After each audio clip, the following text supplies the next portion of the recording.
Está no ar programa Globalizando. Apresentação, Mário Tito Almeida e alunos de Relações Internacionais da UNAMA. Para você que está ligado na Rádio UNAMA FM, estamos iniciando o programa Globalizando, o programa do curso de Relações Internacionais da Universidade da Amazônia. Muito obrigado pela preferência de sintonia. Você sabe que este é um programa produzido pelo curso de Relações Internacionais da Universidade da Amazônia. Estamos no nosso ano 10. É um projeto de extensão que vem dando muito certo porque a gente vai levando temas internacionais e repercutindo isso com relação ao nosso Brasil e a nossa região amazônica. Aliás, um programa super especial. Eu sou o professor Mário Tito Almeida. Você pode participar com a gente. É um programa que deixa você interagir com a gente nas nossas redes sociais. Antes de apresentar o tema do programa e também o nosso convidado, quero logo apresentar a nossa equipe de locutores, a começar com a líder do roteiro, a roteirista do programa. Estou me referindo a Giovana Lima. Tudo bem, Giovana? Tudo bem, professor. É um prazer estar mais uma vez à frente da locução do programa Globalizando para falar de um assunto tão importante. E eu gostaria de mandar um abraço para a Alessandra Bahia, que nos acompanha no Facebook. Faça como a Alessandra e também acompanhe nossas redes sociais pelo Facebook Programa Globalizando. Legal, Giovana. E eu também quero dar as boas-vindas ao acadêmico agora do 7º semestre, Pablo Gomes. Tudo bem, Pablo? Bom dia, professor. Sempre um prazer estar aqui iniciando mais um ano no programa Globalizando. Queria mandar um abraço aí para Lorena Jucá, nossa seguidora no Instagram, @Programa Globalizando, e falar para você seguir a gente lá igual a Lorena. Legal, Pablo. E também completando a nossa equipe de locutores, está diretamente de Castanhal, Sara Tavares. Olá a todos que estão presentes no estúdio hoje. Olá você, ouvinte do programa Globalizando. Eu queria mandar um abraço especial para nossa seguidora do Twitter, @PGlobalizando, Thaís Sibeli. Um abraço, Thaís, e obrigada por acompanhar a gente nas nossas redes sociais. E olha só, hoje, dia 8 de janeiro, o tema não podia ser diferente. Estamos completando 406 anos da nossa querida Santa Maria de Belém do Grão-Pará. O programa de hoje vai falar disso, o aniversário de Belém, memórias e resistência. O nosso convidado é o queridíssimo Antônio Carlos Pinheiro, o professor louro da DOCA, graduado em História, bacharelado e licenciatura pela Universidade Federal do Pará, é professor da rede privada de ensino há 17 anos, produtor de conteúdo digital e é ex-radialista, para nós sempre radialista. Querido louro, seja muito bem-vindo ao programa Globalizando. Muito bem, eu que agradeço ao convite, quero dizer que é um enorme prazer estar aqui, finalmente participando, né? E queria mandar um abraço também, já que todo mundo mandou, pra quem tá me ouvindo, pra quem tá ouvindo o programa, e dizer que a gente vai estar aqui nessa próxima hora, falando um pouquinho sobre Belém, passado, presente e futuro, para brindar a cidade aí nesse dia do aniversário. E falar de Belém é sempre falar de paixão, mas também de busca de melhores dias, né, louro? A gente vive numa cidade que ao longo, principalmente do século XX, foi uma cidade que foi muito maltratada pelas políticas de inserção da Amazônia pelo governo federal, desde a era Vargas, principalmente durante a ditadura militar, e Belém sofre muito isso. Então a gente vive no meio desse caos que é meio ame ou deixe, que é Belém, né? Ou você ama a cidade e aceita viver aqui desse jeito, ou senão você vai procurar abrigo em outro lugar. Globalizando. Fique por dentro. A Fundação de Belém está diretamente ligada à chegada dos europeus com interesses centrados na Amazônia. Se iniciou a colonização portuguesa na região com a intenção de fundar uma cidade portuguesa, na Amazônia. Assim foram promovidas expedições. Com foco na geoestratégia, foram observadas a região e passagens para os rios. Assim foi construído um forte, conhecido hoje como Forte do Presépio, que passa a representar a origem de Belém e a vontade de possuir o rio Amazonas. Você acompanha agora o Globalizando Entrevista. Nós estamos com o Antônio Carlos, o louro, professor de História, mas um amante da nossa cidade. Louro, fala pra gente, ser belemense ou de alguma forma viver aqui nessa terra, como é que você encara isso como um desafio para crescer ainda mais essa cidade? O grande desafio que o habitante de Belém tem e terá nos próximos anos é saber se localizar dentro de uma identidade brasileira muito mal forjada e uma identidade regional, porque a identidade amazônica ela sempre foi muito dissociada da identidade do ser brasileiro. Então, o grande desafio que nós temos como habitantes de Belém é entender primeiro que o estado do Pará não é mais o mesmo estado que era 50 anos atrás. Vemos o estado hoje com micro-regiões cada vez mais diversificadas, algumas buscando a separação, e a fronteira agrícola chegando ao estado, ela afeta diretamente Belém. Então, é importante, muitas vezes, a gente que mora em Belém entender que o agro é tech, o agro é pop, o agro é tudo, e o agro está cada vez mais presente em Belém, determinando postos no mercado de trabalho, determinando especulação imobiliária imobiliária e determinando os rumos que a cidade vai entrar nos próximos anos. Muito legal. E a Sara tem uma pergunta interessantíssima para fazer para você. Professor Antônio Carlos, quais são os principais marcos históricos que definem a história de Belém? O primeiro marco é, de fato, a chegada portuguesa aqui, né? A gente tem a chegada aqui no dia 12 de janeiro de 1616, com lá o Francisco Caldeira Castelo Branco, que vem numa expedição com o objetivo de ocupar a região. A fundação de Belém, ela se dá num projeto de conquista do norte, é ocupar para não perder. Então, a partir da fundação de São Luís, na verdade nem a fundação, porque São Luís foi fundada pelos franceses, da expulsão dos franceses de São Luís, a gente tem, inclusive saindo no dia do Natal lá de São Luís, uma expedição com o objetivo de ocupar a região, mas de um ponto de vista estratégico. Belém foi fundada onde está. Eu acho que vocês sabem que existiam outros projetos para a capital ser em outros locais, mas Belém foi fundada onde está, porque basicamente Belém é a porta da saída dos vários rios que compõem a bacia amazônica para o Oceano Atlântico. Isso fez com que Belém tivesse um papel protagonista em vários momentos da história da Amazônia. Então esse é o primeiro grande marco. O segundo grande marco se dá com a adesão do Pará à independência do Brasil, que não é bem uma adesão, né, mas coação. E o marco, digamos assim, você vai ter com a borracha e a partir dos projetos de integração da Amazônia nos anos 70, principalmente do século XX. Ou seja, conhecer a história significa também entender o nosso presente. Com certeza, a gente vê muitas pessoas reclamando, por exemplo, do centro comercial, a João Alfredo, que era a grande vitrine de Belém nos anos pré-shoppings, e que hoje é uma rua que está ali marcada pelo mercado informal. Muita gente não entende que Belém recebe um fluxo de refugiados da luta pela terra e não tem recebido investimentos no total desse aporte. Então a gente recebe pessoas que vêm de todo o estado do Pará, principalmente da ilha do Marajó, que é uma região de repulsão populacional, e aqui a cidade não criou estrutura para abrigar todo mundo. Resultado, hoje nós somos a cidade que temos concessionárias de marcas de carro internacionais, mas ao mesmo tempo maior quantidade de pessoas vivendo em favela.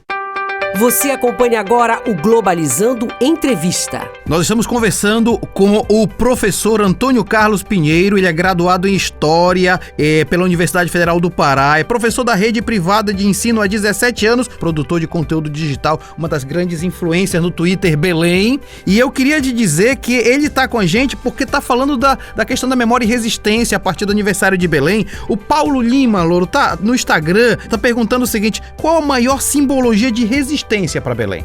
Eu posso considerar, muita gente fala a cabanagem, né? Cabanagem, de fato, é o maior símbolo em termos de nome, a resistência, mas eu colocaria outro, que seria a tragédia do Big Palhaço. Né? Em 7 de setembro de 1822, quando o Brasil se torna independente, o Pará não vai aderir. A gente tem uma série de conjunção de forças locais que brigam aqui, e nessa não adesão a gente vai ter uma disputa pelo controle da região. O projeto do Dom Pedro acaba vencendo a partir do momento que ele patrocina mercenários ingleses para forçarem a adesão do Pará. O Pará é a última província a aderir, o Grão-Pará, que não era só o Pará, né? Pará, Amazonas e outros atuais estados. É a última província a aderir, quase um ano depois, e nesse processo de adesão a gente vai ter uma grande tragédia, que é quando o mercenário Grenfell inglês tranca num porão do navio a cerca de 262 pessoas, e esse porão é hermeticamente fechado, ele acaba sendo derramado cal, onde morre ali basicamente todos os integrantes, e esse se torna o primeiro evento trágico que vai ocupar a memória da população e vai desaguar na cabanagem lá no dia 7 de janeiro de 1835. Aliás, esse é uma memória histórica bem triste, porque é um genocídio, né, Louro? É um dos vários, né? A gente tem aqui em Belém, é interessante como o habitante de Belém foi construída a ideia de que a gente vive numa ilha fora de um estado que é marcado pela violência. A nossa história é muito violenta, e assim, a cabanagem, eu percebo que aqui em Belém existe meio que um tabu para se falar da cabanagem. Né? A cabanagem talvez ela seja muito mais trabalhada fora do estado. A gente tem na academia nomes como a professora Magda, que trabalham e procuram trazer à tona, né, o que de fato ocorreu, mas aqui a cabanagem ela se transformou num grande tabu. Não se fala muito. O Clube do Remo lançou uma camisa cabana 2 anos atrás, foi uma polêmica enorme, mudaram o nome de Aldeia Cabana para Aldeia Amazônica, porque aqui ainda é um tabu muito grande a se trabalhar essa questão da cabanagem. Então, para nós de relações internacionais e para quem é de história, isso aí é fundamental resgatar, né? A cabanagem, ela inclusive é muito exaltada, né, por historiadores de fora. Sim. Porque aqui no Brasil a gente vive uma bolha que as coisas aqui a gente não consegue enxergar e as pessoas que estão fora enxergam. É um grande movimento de sublevação, né, a uma tentativa de centralização de poder. E isso, no decorrer da história, até porque o principal nome que escreveu a cabanagem durante um bom tempo, o pai foi morto pelos cabanos. Sim. Então a gente ainda carece um pouquinho sobre esse debate, sobre o que foi a cabanagem, o que ela representa, apesar dela ter sido muito utilizada e manipulada do ponto de vista político nos últimos anos. E eu estou olhando aqui para os alunos de Relações Internacionais, o quanto a gente precisa falar disso, porque tem ingleses aqui, na verdade é um evento internacional também, né, Loro? Tem a cabanagem, aqui na verdade Belém, né? Belém pelo fato de ser uma cidade muito marcada pela cultura extrativa, né? Belém foi marcado muito tempo, por exemplo, pela exportação de produtos típicos da nossa floresta, né? Eu estava ouvindo durante a semana citarem o Ver-o-Peso aqui nos programas de vocês. O Ver-o-Peso, ele na verdade é uma reminiscência dessa Belém dos aromas, a Belém exótica, né? E é uma cidade, inclusive, que os ingleses são tão atuantes ao ponto de roubarem a seringueira daqui para levar para Malásia. O mercado de ferro é algo que é inglês, né? Porque toda a estrutura de ferro, na verdade. O mercado de ferro, as grades do cemitério de Nossa Senhora da Soledad, são todos, na verdade, grandes símbolos da segunda revolução industrial e dessa civilização, né? Do aço. Exatamente. Do Andrew Carnegie lá na Inglaterra e aqui marcada no mercado de ferro.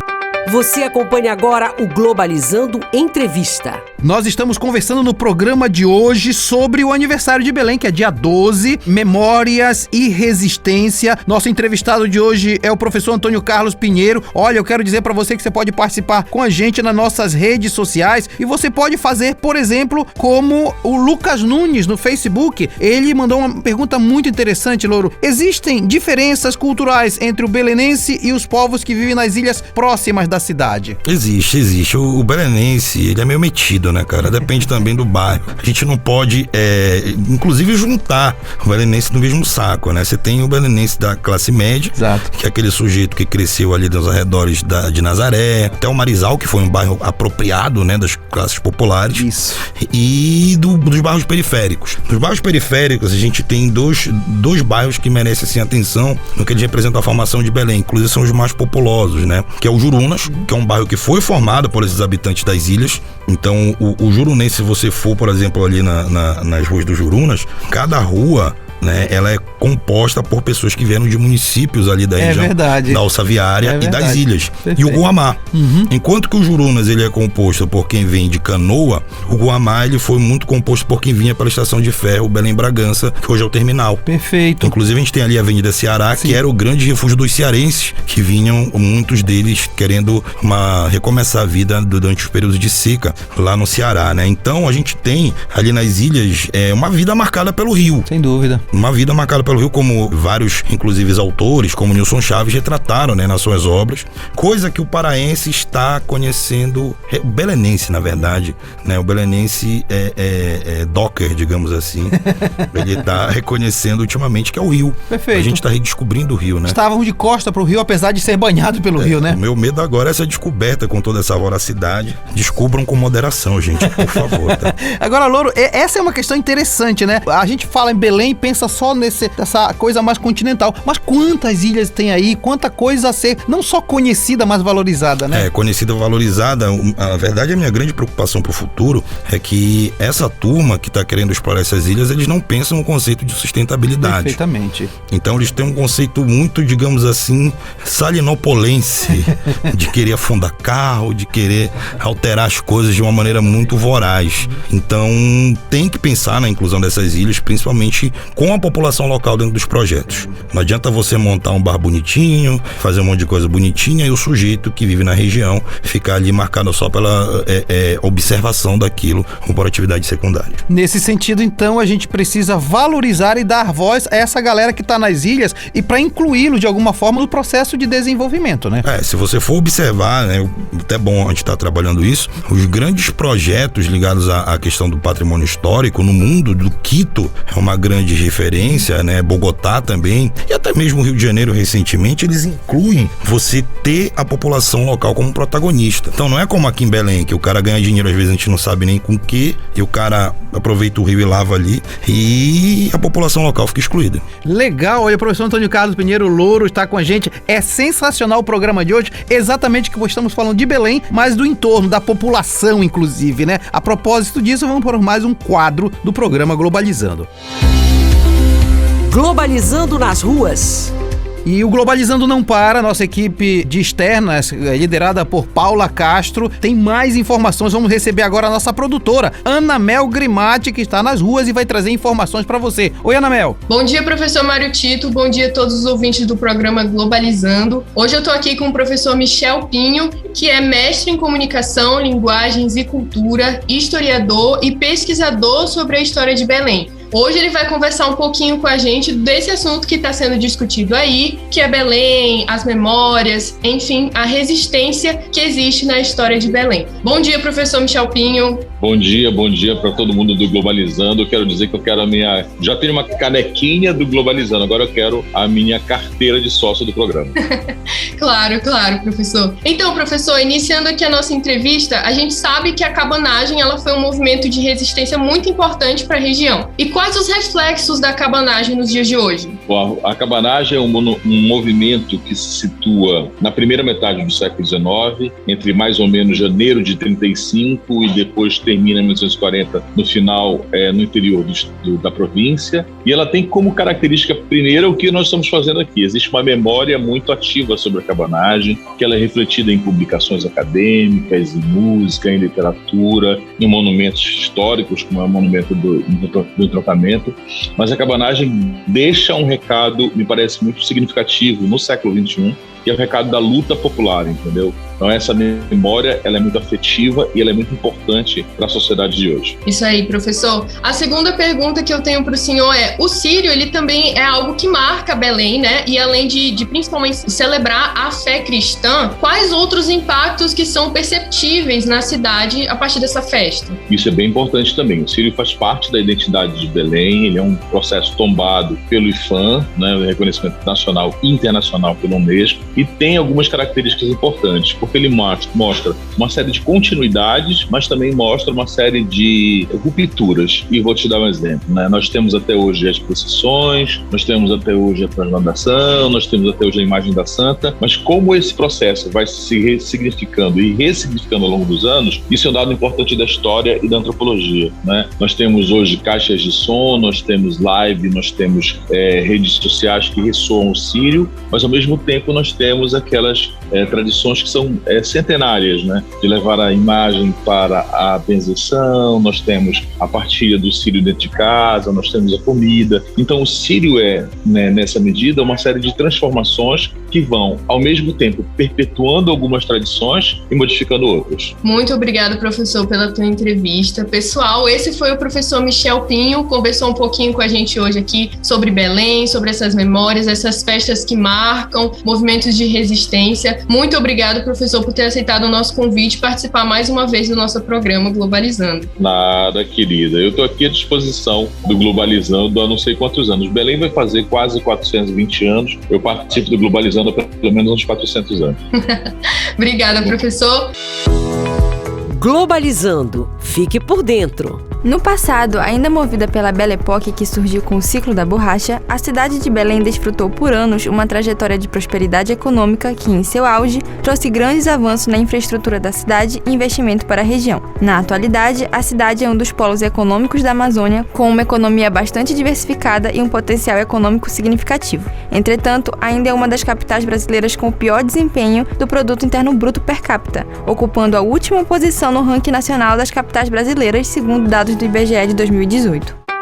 Você acompanha agora o Globalizando Entrevista. Estamos com o professor Antônio Carlos Pinheiro aqui no programa Globalizando, falando do aniversário de Belém, Memórias e Resistência. Louro, falando aqui sobre o que a Giovana acabou de dizer, né, a grandiosidade da Belle Époque, mas também um pouco essa dificuldade de sair dessa cultura mais extrativista, como é que você vê isso em Belém?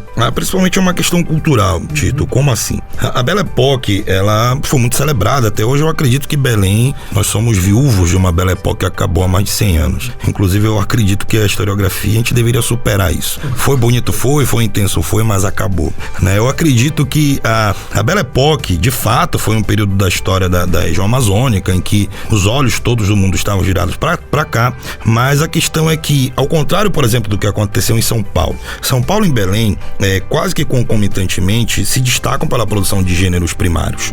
São Paulo com café, Belém com a borracha, o Pará, na verdade, com a borracha. O que acontece em São Paulo é que os lucros desse café, eles são investidos em atividade produtiva, ou seja, indústrias. Aqui em Belém não. A gente tem um crescimento muito tímido da industrialização. Boa parte do que se consumia de produto industrializado era importado, vinha pelas casas de importação. Isso fez com que a gente tivesse uma cultura marcada sempre pelo extrativismo. Até hoje é assim. O que acontece? Na verdade é que as riquezas naturais saem daqui e o lucro dessas riquezas, eles não são reinvestidos aqui. Na verdade, eles são reinvestidos uma pequena parcela que é para prestação de serviço. Nós somos uma cidade essencialmente prestadora de serviço. Sem dúvida. Não temos parque industrial. Então, isso se dá muito por uma questão cultural e também por uma questão que a gente não pode negar de logística, né? A gente está no extremo norte, a gente está na periferia do Brasil. Isso faz com que não haja muito interesse em fazer de Belém um polo industrial. É por isso que eu acredito que nesses próximos anos, com a ideia da sustentabilidade, com essa reflexão que o capitalismo está sendo obrigado a fazer por conta desse Armagedon que ele está provocando, eu acredito que Belém ela possa ter um papel diferente nessa nova ordem que se cria aí. E aí a Margarete Alves, pelo Instagram, está perguntando o seguinte: qual é que é a importância da história de Belém para outras partes do Brasil? É importante no seguinte sentido: Belém é uma das capitais, se não a capital mais portuguesa do Brasil, né? Tá no nosso chiado, tá no sírio, tá, enfim, numa série de hábitos que a gente tem. Belém é uma grande cidade de vanguarda. A gente já sabe da culinária, o paraense ele pode se virar lá em tudo, mas o habitante de Belém, ele olha com desdém pra comida dos outros lugares, porque não tem comida melhor que aqui. Desculpa aí, né? Não existe, cara, não existe, enfim. Mas Belém também é uma vanguarda na música. Na música, a guitarra amazônica, o grave amazônico, essa história de som, né? A gente estava falando, na verdade, sobre na aparelhagem. A cultura musical da Amazônica é única, porque nós somos a capital, pelo menos historicamente, mais próxima do Caribe. Isso faz com que a gente tenha peculiaridades que outras regiões não têm. A questão é que Belém ainda continua sendo aquela coisa exótica. Eu comparo Belém para o Brasil o que Portugal é para a Europa. Perfeito. Aquele lugar exótico que você vai e você acha que o boto vai pular do rio, vai carregar tua mulher. Pode até acontecer, mas não é o boto que faz isso, né? Então, a gente ainda tem esse caráter exótico que, se fosse bem explorado, a gente poderia suprir essa deficiência industrial ligada ao turismo. Perfeito. Mas nós ainda temos algumas situações estruturais graves para superar, para poder trabalhar essa questão turística de Belém. Você acompanha agora o Globalizando Entrevista. Olha só, e tem mais gente perguntando pra gente. O programa tá muito bom hoje, inclusive o Benedito Sacramento no Instagram. Obrigado, Benedito. Quais as heranças dos povos que povoaram Belém? Com relação às heranças, né, dos povos que a gente pode chamar de originários que estavam por aqui, a gente tem as mais variadas. É muito complicado a gente falar de uma herança pura, porque a gente é fruto de uma sociedade marcada pela apropriação cultural, de uma sociedade marcada pela imposição de hábitos, do certo e o errado. Mas eu acho que a principal herança está na nossa gastronomia, né, na forma de você salgar o peixe, ao fato de, graças a Deus, nós tomarmos bastante banho ao longo do dia, graças a Deus. Mas principalmente, acredito eu, na forma da gente curar nossos males, né? O famoso curar a garganta, andiroba, copaíba e outras coisas. Exato. Apesar de Belém viver nesse eterno conflito de querer copiar o Sudeste, mas sempre tá com um pezinho lá nas tradições locais, né? É muito legal isso, Louro. Inclusive, a gente percebe o quanto a gente precisa valorizar esses saberes tradicionais, não deixar morrer, porque isso, especialmente para a geração mais jovem, né? E entender que isso faz parte da nossa própria riqueza da cidade de Belém, né? Faz. É interessante a gente observar que aqui o fato de nós não valorizarmos faz com que muitos grupos de fora do Brasil, vocês devem lembrar da polêmica do cupuaçu registrado pelo Japão, ou mesmo de outras indústrias de outras partes do Brasil, eles observem, né? Por exemplo, copaíba e principalmente andiroba já são utilizados em cosméticos, em remédios no Brasil todo. Inclusive uma grande fábrica, né, de cosméticos se instalou aqui na Amazônia. E eu acho que também é uma próxima pegada. A geração mais nova, eles já são menos boçais com relação aos saberes locais do que a nossa. Tipo, a nossa era mais metidinha. Com certeza. Você acompanha agora o Globalizando Entrevista. Nós estamos conversando com o professor Antônio Carlos Pinheiro sobre o aniversário de Belém, memórias e resistência. E é muito interessante conversar com ele, porque além dele ser professor, ele é produtor de conteúdo digital, ele está com a gente. Aliás, é uma das grandes personalidades do Twitter Belém. Eu acho isso importante, porque ele está trabalhando também nessa valorização da cultura. Aliás, falando um pouco disso de música, né, Louro? A música expressa um pouco essa força da nossa cultura. E os ritmos, você já falou, né? Vem, inclusive, do Caribe. Muitas influências, né? É, o chamado Caribe imaginário, que a historiografia chama. O zouk, ele é um ritmo que chega aqui, né? Mas o interessante é que existe um tráfico, digamos assim, de música que vem desde os anos 50. Isso sabe que tem a ver com relações internacionais, sem política dúvida. da boa vizinhança. Exato. Quando a Segunda Guerra está acabando, os Estados Unidos, ele procura se aproximar dos países latinos. O que ele faz? Ele começa a criar, através do seu imperialismo cultural, uma espécie de rede de troca cultural entre os países latinos. Então ele começa a tocar música latina no Brasil, começa a tocar música brasileira, que é latina também, nos Estados Unidos, na Argentina. Então é quando, por exemplo, aqui no Pará, éramos uma base norte-americana durante a Segunda Guerra, começa a chegar muitas músicas latinas através das big bands, né, como Rolando Pereira. Exato. E aqui é que o Pará descobre o merengue. O Pará descobre o merengue, pega a rádio da Guiana, e o nosso merengue é o merengue da República Dominicana, que é o merengue mais saliente de todos, como dizia minha avó.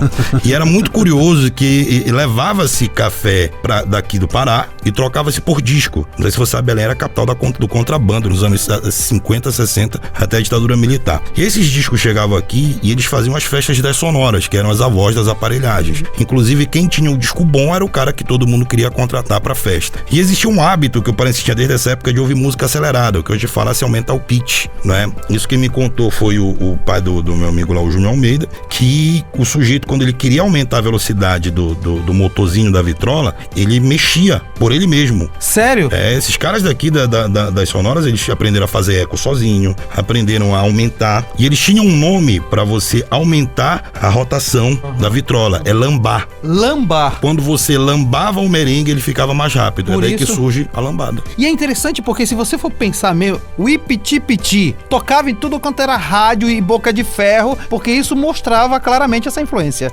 O merengue, assim, a gente tinha também uma questão muito ligada à social, né?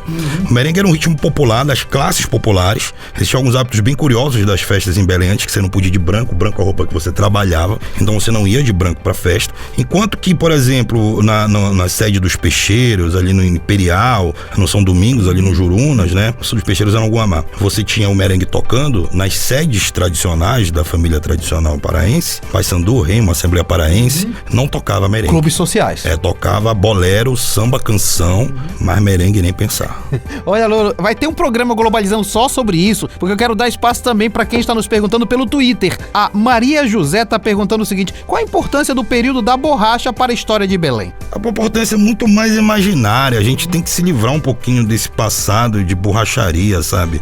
Eu acho que é importante, porque de fato, né, eu vi também durante a semana no programa de vocês falando do Cine Olímpia. É o mais antigo em funcionamento, de fato. Era quando vinham as grandes companhias de dança, de teatro para Belém. É quando Belém se sentiu fora da periferia. Foi quando, eu acho que essa é uma importância hoje muito mais imaginária do que propriamente de herança pautável. Foi importante, Belém era o principal porto da região norte, né? A borracha saía de todos os recantos da floresta e saía daqui de Belém, o que proporcionou um investimento muito grande em infraestrutura, só que ao mesmo tempo que cresceu, quebrou. Ou seja, se participou um pouco do Clube dos Ricos e depois saiu. Exato, né? Você teve aquela famosa alegria de pobre, né?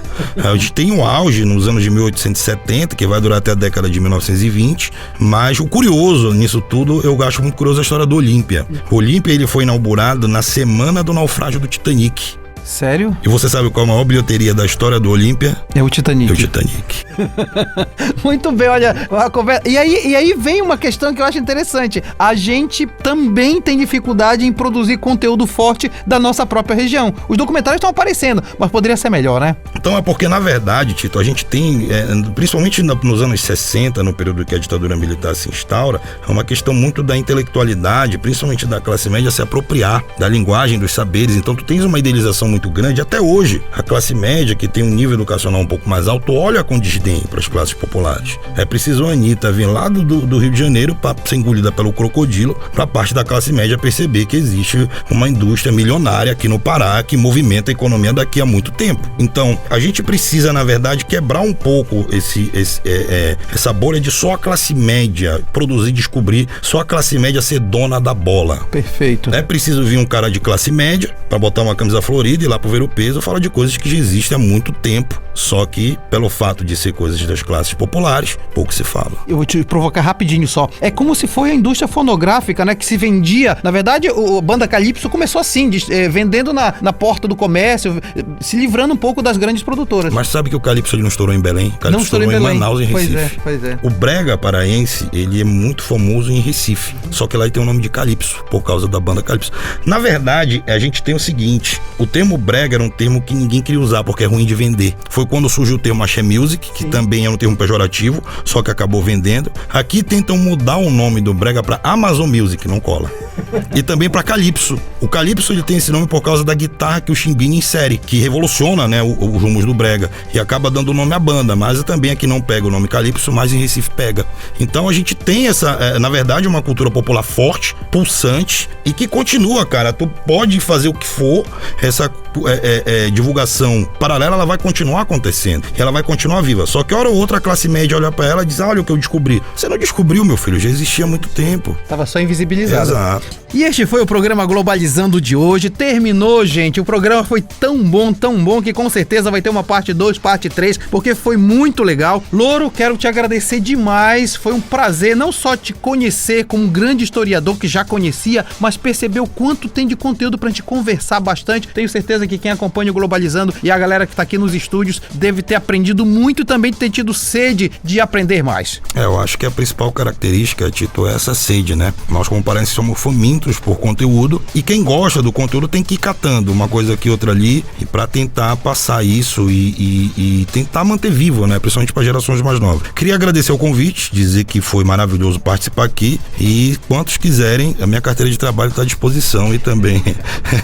o meu tempo, tá? Adorei, gente. Muito obrigado. Obrigado, Antônio. O Louro da Doca que esteve com a gente. É sempre bom ter entrevistado de qualidade como ele. Agradeço a quem fez perguntas: Sara Costa, Paulo Lima, Lucas Nunes, Margarete Alves, Benedito Sacramento e Maria José. Agradeço a líder da equipe de roteiro, Giovana Lima. Eu que agradeço, professor, por estar aqui mais um sábado para falar desse assunto tão interessante. Agradeço a todos os nossos ouvintes que passaram essa uma hora aqui com a gente. Agradeço ao professor por ter vindo ao nosso programa e gostaria já de anunciar o próximo tema da rádio da semana que vem, que é União Europeia em 2022. Quero agradecer, obrigado, Giovana. Quero agradecer também ao acadêmico do 7º semestre, o queridíssimo Pablo Gomes. Professor, eu que agradeço por esse sábado maravilhoso. Esse programa foi demais, professor Antônio. Muito obrigado por sua participação por aqui. Mandar um abraço para nossos ouvintes e convidá-los para que assistam nossos programas em formato de podcast no YouTube, Spotify, Deezer, no Google Podcast, Apple Podcast, todos como o programa Globalizando. Obrigado, Pablo. E eu quero agradecer também a Sara Tavares. Ela faz parte da equipe de mídias do programa Globalizando, direto de Castanhal. Obrigada a todo mundo que produziu o Globalizando hoje. Obrigada, professor Antônio Carlos, por ter participado aqui com a gente. Obrigada a você, ouvinte do programa Globalizando. Queria convidar vocês a acompanhar nossas redes sociais. Facebook, Programa Globalizando, Twitter, @pglobalizando e Instagram, @Programa Globalizando. Até a próxima. E olha só, galera, esse programa também foi produzido por Carol Nascimento na coordenação geral, Jade Germano nas orientações, Luísa Veiga, Maria Clara Amador e Camille Freitas na playlist, Larissa Schoenberger, Luiz Sampaio e Lucas Patrick nas entrevistas, Yane de Paula nas curiosidades, Carlos Eduardo nas oportunidades, Cauene Ibiapina, Emi Vilas Boas, Gabriela Grosso, Letícia Ucari, Sara Tavares, Yuki Kawai, Heloísa Couto, Lana Borges, Jennifer Souza, Stephanie Rodrigues nas mídias, Paula Castro, Vitória Vidal, Paulo Vitor Azevedo, Ana Grimati nas externas, Eduardo Soares, Agatha Abreu, Pablo Gomes e Vitor Calderaro na produção de conteúdo, Giovana Lima, Brenda Macedo, Camila Neres no roteiro, Verena Moura na revisão de roteiro, Leonardo de Castro e Luiz Queiroz nas manchetes, Sérgio Salles no Globalizando News. A produção é do curso de Relações Internacionais da Universidade da Amazônia, a operação de áudio e edição do programa é de Ícaro Lobato, e a apresentação é minha, professor Mário Tito Almeida, e a direção geral, professora Betânia Fidalgo, reitora da UNAMA. Rádio UNAMA FM 105.5, o som da Amazônia. Tchau, pessoal. Você acompanhou Globalizando, uma produção do curso de Relações Internacionais da UNAMA.